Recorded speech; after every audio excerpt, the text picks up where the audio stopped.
Oh, hello there! Shrek here, and I'm ticked off at people who think that just because I'm an ogre, I can't dance. I'm Donkey.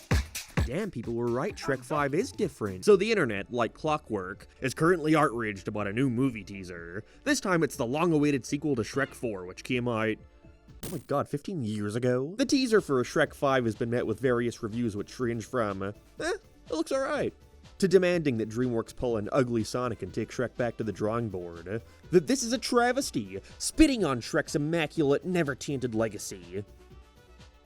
DreamWorks were put in a bit of a lose-lose situation, being forced to update some aspects of Shrek's world and art style that may have aged poorly, but now having to face the wrath of people who grew up attached to said style, who are hoping for more of a direct sequel to what they grew up with, rather than the visual reboot we're seeing with Shrek 5. Honestly, it's kinda strange to see the average person at least pretend to care about the integrity of Shrek this much, considering the franchise has been seen as nothing more than a dead meme the past decade. When I first got into high school, this was the big thing. Everyone was sharing Shrek memes and quoting Shrek is love, Shrek is life. We all downloaded that Talking Tom clone they put out for a bit. Me and my friends even started a Shrek meme page on Instagram in the hopes of it getting big enough for us to make money from sponsors. I genuinely thought I could get rich off this. Anyways, this video was sponsored by... What puts Shrek 5 at such a disadvantage is just how much pop culture has changed since the release of the last movie, especially in animation. A change which, ironically, was sparked by the release of, well, Shrek. It's easy to forget just how revolutionary Shrek was at the time of release. I mean, what was it competing against? Jimmy Neutron? DreamWorks had gotten their start due to a desire to beat Disney, and while their initial few attempts simply came from trying to outdo the House of Mouse at their own game, Shrek went in the complete opposite direction, making an animated family movie so anti-Disney, so different to what people were used to seeing in that sphere, that folks couldn't help but take notice. An animated movie so irreverent, taking the complete piss out of a genre that was basically Disney's bread and butter, it even made Disney insecure about their own projects from the time. I'll never forget how Disney completely animated an opening for Chicken Little where they do their whole storybook shtick like usual, but got such cold feet about it they changed it to make fun of what they spent thousands of dollars already animating, with an opening that's basically just a less funny version of Shrek's. But at the center of all that, at the center of all the crude humor, pot shots at Disney, and references to pop culture from the time, was a good fucking movie. And that continued. For one sequel. Anyways, this is about Shrek 5 and why it ended up making the internet so angry, in which I have 3 possible answers for. So let's go through them. Here are the 3 main reasons why I think the Shrek 5 teaser sparked such animosity. 1. Making a new Shrek movie after 14 years. That may sound like a weird point to start on, but really, the time that Shrek came out in played such a massive role in its success. Like, I think some people forget just how huge Shrek really was. There was no animated movie series from the time that could bring in such a vast crowd, especially with the second and third one. You know, I would personally say that Toy Story is the most beloved animated film franchise of all time, just in terms of legacy, how iconic the characters are, and the general quality level you get out of these films. Now, at the time of release, Toy Story 2 made around $500 million at the box office. Shrek 2 grossed double that. Even when adjusted for inflation, it's not even a contest. Shrek just offered something so different to what folks were used to seeing in an animated film. It didn't take its story or characters too seriously, oftentimes poking fun at the genre it resides in, referenced a lot of pop culture from the time, and steered away from the art style associated with your average animated film. Notice anything? Well, nowadays, that pretty much describes every animated movie. Shrek was such a big hit and so influential that what made it so unique has since become the norm.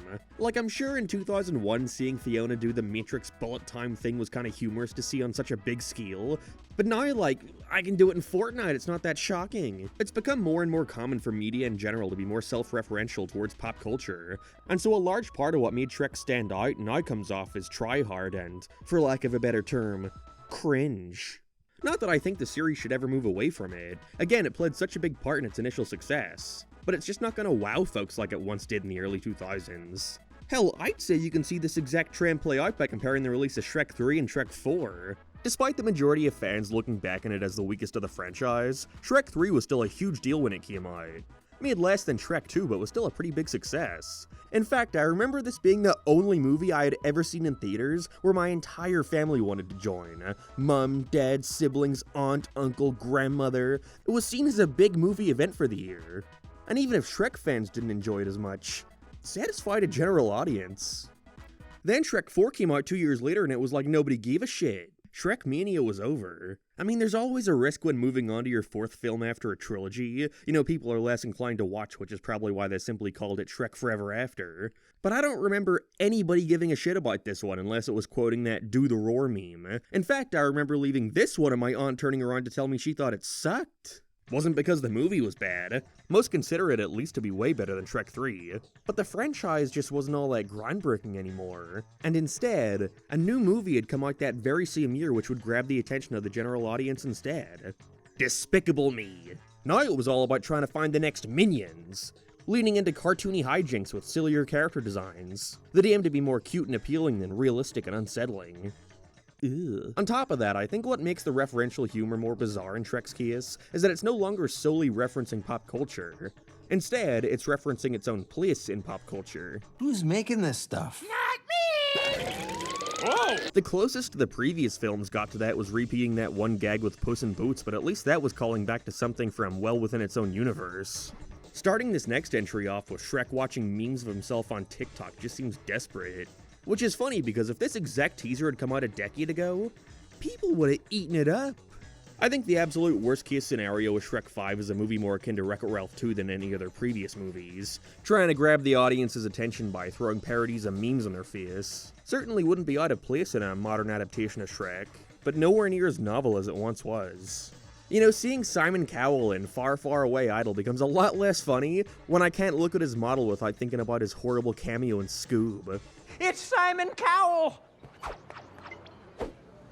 In the shed! 2.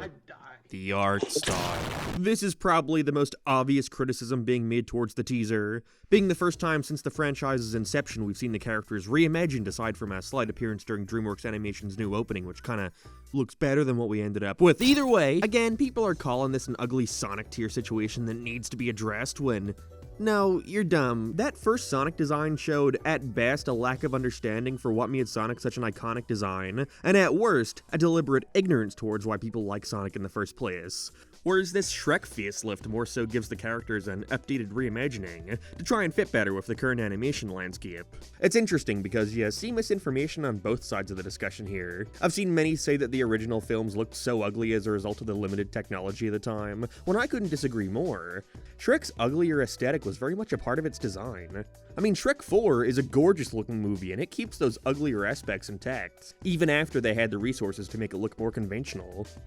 But like I had mentioned before, Shrek was the complete antithesis to Disney, and so instead of showcasing these gorgeous sparkling castles and lush forests inhabited by perfect-looking specimens, Shrek primarily took place in grimy swamps, dull castles, and realistic-looking woodlands. It wasn't that the art style was purposefully gross, it was instead just trying to reflect real life. And real life's ugly. You know, their version of a fairy tale kingdom was just LA. Again, I could see that being groan-worthy if done today, but at the time it was a hilarious twist. I can imagine a theater of people roaring in laughter at that Starbucks gag. Humans were modeled to look like actual humans and not weird Jimmy Neutron characters. They had freckle textures, forehead wrinkles, and what's generally considered to be unflattering features, which I think helped with the style of comedy they were going for. It was intentional, every element aided each other. Like, I don't know, I think this Scream face is a lot less funny than this Scream face, despite the newer one objectively being more expressive. Since then, though, animated movies have been more recently moving away from attempting to look as realistic as possible. Even Pixar, a studio known for creating some groundbreaking recreations of realistic lighting and textures such as in Toy Story 4 or Soul, have diverted into making more stylized films like Elemental or Elio. There's no longer a need for every animated movie to look like every other animated movie.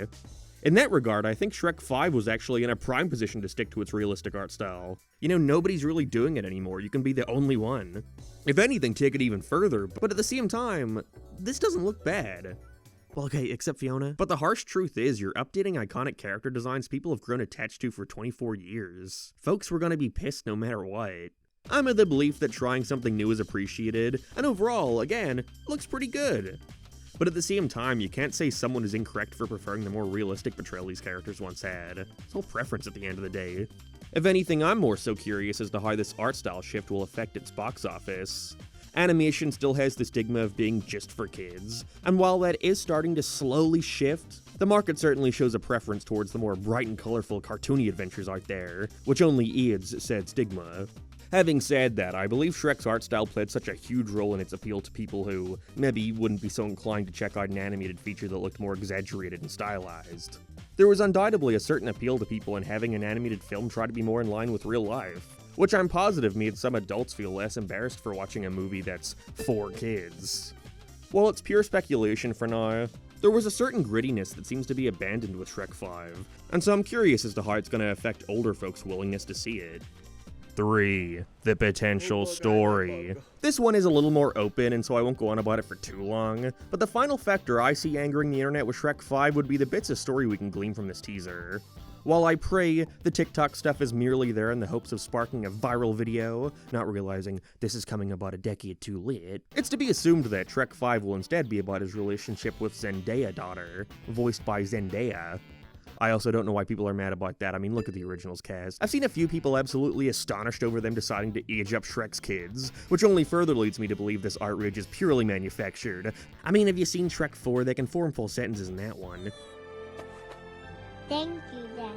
Ew! But the worst case scenario I can see is it just being some lame tale about Shrek having to deal with his kids growing up and wanting to see more of the world. But Shrek is worried about his ogre children being alone in the cruel, harsh world without his protection. Basically, I'm praying this isn't just the Croods but with Shrek characters. I mean, why bother at that point? I can't even pretend to know what I'd prefer them doing here. I'm more so just baffled at the fact that Shrek is back in the year of our Lord and Savior. But if there's one thing to take away from all the backlash this trailer has been receiving, it's that the internet, it's change. And so, you should never change anything ever. Keep doing the same thing on repeat without ever evolving or trying anything new. At the end of the day, we're creatures of habit, even when it comes to Shrek. You know, this is 50 Shades of Shrek and shit.